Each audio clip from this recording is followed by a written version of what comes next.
made a decision that the Syrian opposition coalition is now inclusive enough, is reflective and representative enough of the Syrian population that we consider them the legitimate representative of the Syrian people. Our third story out front, breaking news. CNN has learned that President Obama is authorizing covert American support for the rebels in Syria. This comes as at least 170 people were killed in the streets today, according to an opposition group. It's important to always add that caveat. CNN's Elise Labat is out front tonight. She broke that news. And Elise, what kind of support has the president authorized? Well, Aaron, we understand what it's called is a covert finding, an intelligence finding, which basically allows the CIA and other U.S. intelligence agencies to provide support for the rebels.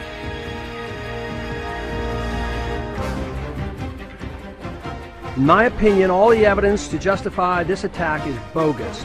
It is no more credible than the pretext given for the 2003 invasion of Iraq or for the 2011 attack on Libya. The total waste of those wars should cause us to pause before this all-out effort at occupation and regime change is initiated against Syria. People here in Washington don't seem to understand that if you don't like the government in Cairo, or if you do like the government in Cairo, I guess I should say, then you will love the government that comes to power in Damascus, because you will see a Sunni Muslim Islamist government, a Muslim Brotherhood style government that is absolutely intolerant, fundamentally hostile to the West.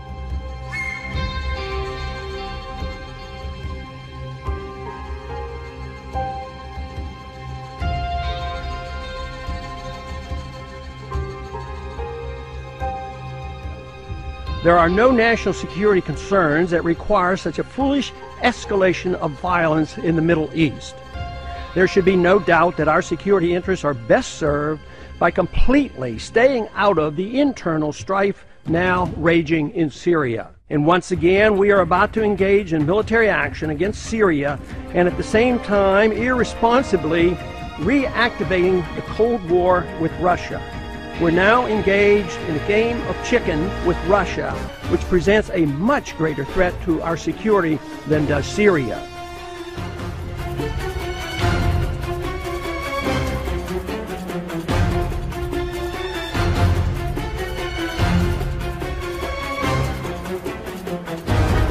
يعني نحن بشكل عام اخي نحن مسلمين، الشيء اللي بيجمعنا هو راية لا اله الا الله محمد رسول الله، وخرجنا في سبيل الله. هذا شيء الجميع من اجمع عليه انه خرجنا في سبيل الله، لذلك اخي بنقصنا مشان النصر، مشان باذن الله يأذن لنا بالنصر هو الاخلاص في النوايا. خرجنا في سبيل الله، اذا لاعلاء كلمة الله ولتحكيم شرع الله. وهون بس بدي اوجه رسالة صغيرة. بدي اقول لامريكا ولدول الغرب الكافر كلهم، نحن بدأنا جهادنا هون بأرض الشام وما رح ننتهي غير بأراضيكم. جهادنا بلش هون وبإذن الله ما رح ينتهي جهادنا غير بأراضيكم، ولا ترتفع هالراي بإذن الله فوق البيت الأبيض بإذن الله.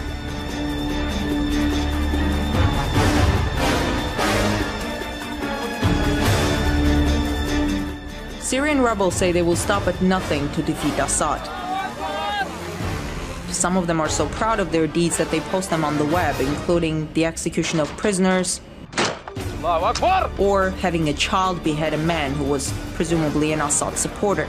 Atrocities are committed on all fronts during Syria's bloody civil war.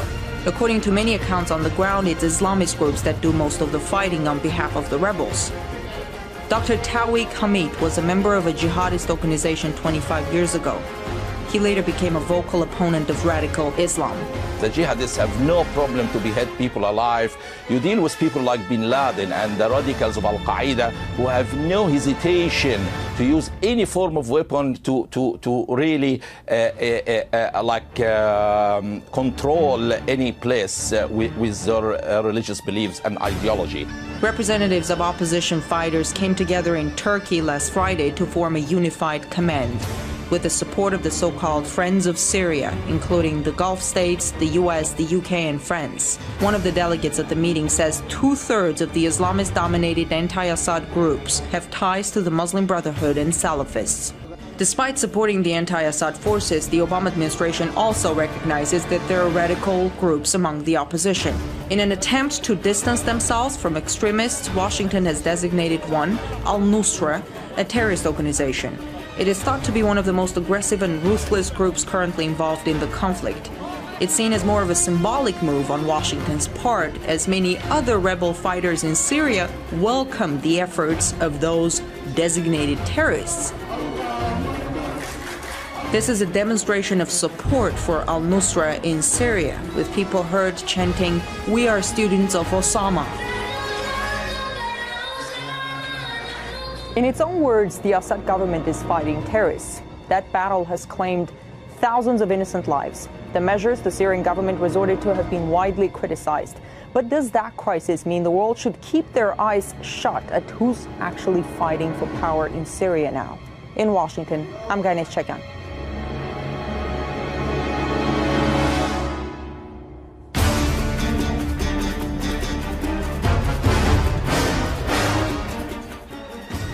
It's a life of fear, of insecurity, and of lack of future. We are divided like a kind of tumors. In every part, we have armed people coming and forcing civilians to live following their orders. And what they want is to paralyze civilian life, so there is no more shops. If you need something, you can't find a worker. And of course, you don't have nutrition, you don't have alimentation, lack of food, lack of fuel, lack of electricity, and this fear, because you don't know when it will be your turn to be considered as a collaborator. And we think that something is going wrong more and more in the general way of orienting this strive, what's so-called for freedom and democracy.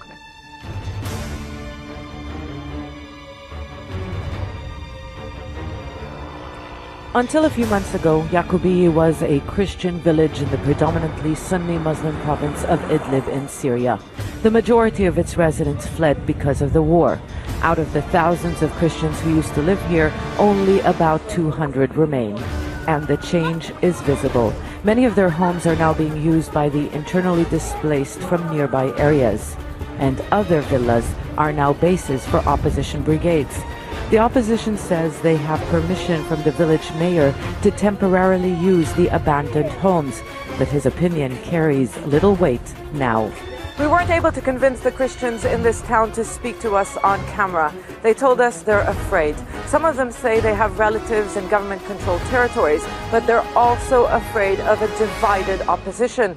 They told us their worst fear today is the fact that there's no authority